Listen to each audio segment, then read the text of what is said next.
So guys, I know this is not the usual for this channel, a Chevrolet truck when I'm Mr. Subaru, but for you guys that have been around for a while, you know that I am a big Chevy GMC truck guy. I've had about 5 of these trucks. I currently have a 3500 GMC Sierra Duramax, and we've done repair videos on Chevrolet trucks and my Duramax in the past.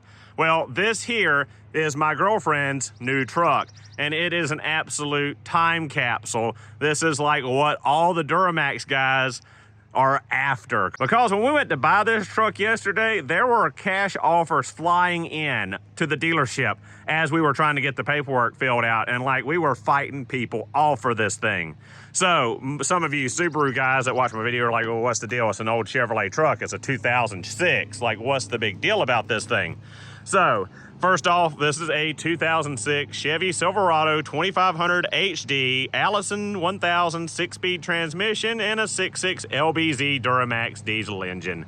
It has 90,700 miles on the odometer. That is right, under 100,000 miles on a 2006. So all the diesel guys seek these LBZs because it's like the pinnacle of Duramax pre-emissions, and people will pay a ton of money for a clean, low-mile Duramax.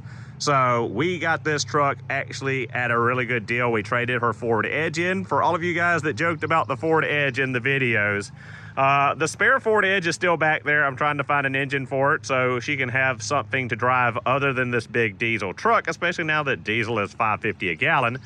But this is the truck. So this is a one owner. An older woman owned it and she hauled horses with it. So very well taken care of, full service record, always done at the dealership, always on time, no accidents, just a phenomenal condition truck. Aside from a little bit of sun fade here on the hood and a little bit on the roof of the cab, this thing is damn near spotless. So let's go over and walk around the truck real quick. A lot of guys will disagree with me on this because it is an extended cab and a long bed. Most people seek out the crew cab with a short bed, but this truck's gonna work just like my truck. And an 8-foot bed is an absolute necessity when you're gonna work a truck. A short bed is for a 1500, not for a 2500 or 3500. A big truck like this needs a full 8-foot bed. I will fight anyone to the death on that. Now, as far as an extended cab, we're not gonna haul anybody but the two of us and maybe her dog. So same as my extended cab, I'd love to have a crew cab for more room, but a crew cab with an 8-foot bed is a ginormously long truck to deal with. So an extended cab is perfectly fine. So most of you viewers that are not in the rust-free South or out west know that these trucks are normally rot buckets. The rocker panels are normally rotted through. All the fenders are rotted out under the flares. Well, not this truck. It was bought brand new in North Carolina and spent its whole life in North Carolina. So I did a TikTok video on this truck the other day, and people were like, oh, we see those new aftermarket brake lines and stuff under there. No, those are the GM original brake lines. They're just that clean. I mean, look, the plastic tabs are still in there. This truck's never been lined up. Factory shocks, the brake lines, factory brake lines, just perfect, no rust, nothing. A little bit of surface rust on the frame rails and on the control arms and stuff, but yeah. Look out the wheels. These wheels, I've heard, are pretty sought after in the GM truck community. No curb rash on them. There's a little bit of flaking around the edge and a little bit of damage from hammer-on weights, but still great. The big thing, the Allison 6-speed, not the 5-speed, because my truck being an 04 and the previous Duramax Allison trucks from 2002 up until, I believe, 05, 06 was about when the 6-speed was released, which is crazy because my 2004 has everything inside of it to be a 6-speed transmission, but GM did not unlock that for customers until this generation. So there is a way to actually change the valve body, TCM, and shifter on my truck and have 6 gears without actually doing anything else to the transmission, because the 6-gear guts, internals, I think it's a clutch pack, is all in there. I'm pretty sure these are direct drive, all clutch pack gear transmissions, but I'm not 100% sure. So we've got a airlift system on it with a built-in compressor for towing, of course. So we've got the airlift airbags back here, built-in compressor and air gauge in the truck, so we can just push a button in the truck, fill up the airbags where we want them. A B&W gooseneck flip-over ball hitch, same hitch I have in my dually, but in much better condition because my truck was spending some time up north and got rusted out. Don't mind the kayak. We are going kayaking later if we don't get stormed out. So, gooseneck hitch in there, nearly new tires all the way around. Again, beautiful condition wheels. Looking at the springs, the frame rail, shock absorber, the rear differential. You can see how clean this truck is, and like a brand new full-size spare under there too. Just a really well taken care of, rust-free Southern vehicle. Check these wheel wells out. All the guys on TikTok that said, yeah, under those flares, it'll be rotted out under there. Nope, not on this truck. This truck is rust-free. And pretty much damage-free. There's very little and dents and dings. There's a little bit of a ding there in the bumper. We do have some delamination of the taillights, which is common on these. A little bit of trim that has popped loose. Just a little bit of 3M double-sided trim adhesive will fix a lot of this stuff. A lot of it's just due to age. So taillight on this side's good, but it is delaminating up here in the corner. But taillights will be replaced. Again, yeah, four-wheel drive truck if I didn't mention that. Clean, clean, clean underneath here. Absolutely insane. Again, for most of you guys up north that see these trucks and they're just completely rotted out. Even has a block heater. I don't know why, being ordered in Winston-Salem, North Carolina, why they would have ordered it with a block heater, but hey, in the winter, if you want to plug it in, you can. So let's go ahead and open the hood and show you just how clean it is under the hood and then inside the cab. So it's just as clean here under the hood as it is underneath the truck and around the truck. Daggum near showroom quality as far as the mechanicals go. Not much has been tampered with under here. They even have AC Delco batteries. Like, this woman really took care of this truck and kept it all GM. Aside from an alternator that looks like it's been recently replaced and an old code for the generator, which would be the alternator, and the fuel filter head, which is common to fail on these trucks. The seals start leaking, pulling air. This one is an aftermarket from the dmaxstore.com, but it is an AC Delco filter on there. But just insane how clean it is. No oil all over the rocker covers, no oil all over everything. There's a little bit here, you know, near the EGR crossover where the EGR cooler comes down from the backside there, but just insanely clean truck. I mean, my oil filter pipe on my Duramax is rusted. The clamp back there for the accumulator is rusted through. Just the fact that the overflow tank is still clear and not like turned opaque. Just stuff that's common on these trucks with age.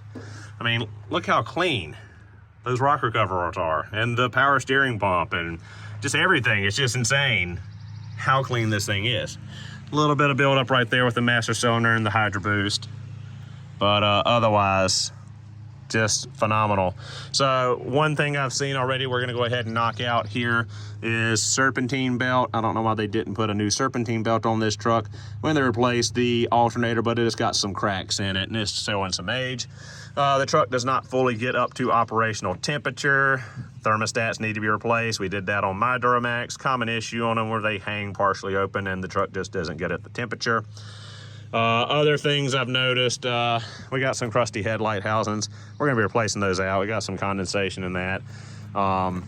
Brake fluid needs to be flushed. We're gonna do a service on the Allison transmission, replace the internal and spin-on filter and the fluid, because every 50,000 miles, 100,000 mile, 50,000 mile believes the interval for the spin-on filter, 100,000 mile is drop the pan for the internal filter. So we're close enough to it and it's old enough where it should have been done already. So we're gonna go ahead and service that. Looks like we got fresh Dexkill in here. I hate Dexcool coolant because it's a long life coolant, but people don't service it and let it go too long, and that's what causes issues. But we're gonna go ahead and replace AC Delco thermostats, new Dexcool in there. And other than that, I really don't know what this truck needs because it's pretty much spotless. I do want to get it up in the air, check around the transmission, the oil pan, front differential, all that stuff. One aggravating thing about it being a four-wheel drive truck, I love that mine's a two-wheel drive truck. I don't have all the four-wheel drive crap in the way, the transfer case, the front drive shaft, front differential, the CVs, all that stuff. Just, I don't ever really have a need in my dually for four-wheel drive, so I'd rather just not have the extra weight of the four-wheel drive components and the extra aggravation of it being in my way when I need to work on something on the truck, especially in the front end. Now, as far as the interior goes, we do have some of the common issues on these trucks, like the armrest starting to pull back, the panel here wanting to pop out on either side.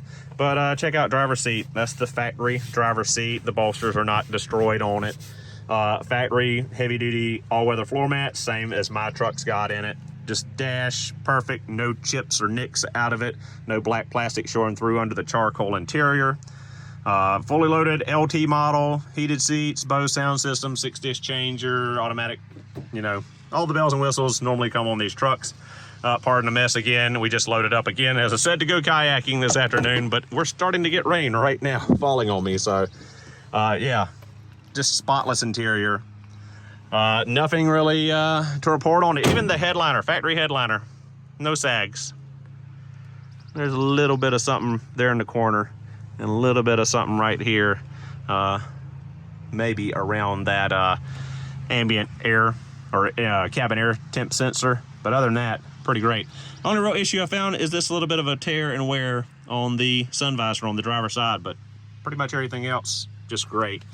We got some archaic trailer brake controller, and then here's the onboard controls for the airlift. If you want to let the bags down, push the button, air them down. Truck running, push this up, turns the compressor on, pumps up the airbags in the rear. But yeah, just crazy. No cracks on the armrest. Common issues with these trucks. Trying to think of other common issues with these trucks that like I encounter, and just like, it's just so clean. It's just so clean. A little bit of delamination on the four-wheel drive buttons and stuff, but again, age, not so much wear and tear. The cool thing also, every single light illuminates on the radio, the climate control, and the entire cluster. Another one you don't see on this vintage truck. Also, all of the buttons for the steering wheel controls, all of those illuminate. Mine, I think volume down illuminates on my 04. And I know like 3 of the bulbs were burnt out around the tach and the speedometer. Almost none of the HVAC lines lights up, and only half of the radio lights up. But just a phenomenal truck. Really lucky to have run up on the deal. Really glad that she ended up with this truck, because she is ecstatic with it. It is what she's been looking for. Not exactly. She was actually in the market for full-size SUV, but she loved my Duramax dually. And now that we've got this, she absolutely loves it. So guys, there you have it. A quick overlook rundown of my girlfriend's new truck. One of the cleanest LBZs in the country. One of the lowest mileage LBZs in the country. I've seen lower for sale recently because we were trying to come up with a reasonable price for this thing. So I know there's lower mileage. I know there's ones that are a little bit cleaner, but it's far and few between to find an example like this. Thank you guys for watching. Hope you enjoyed the video. I'll see you all in the next one.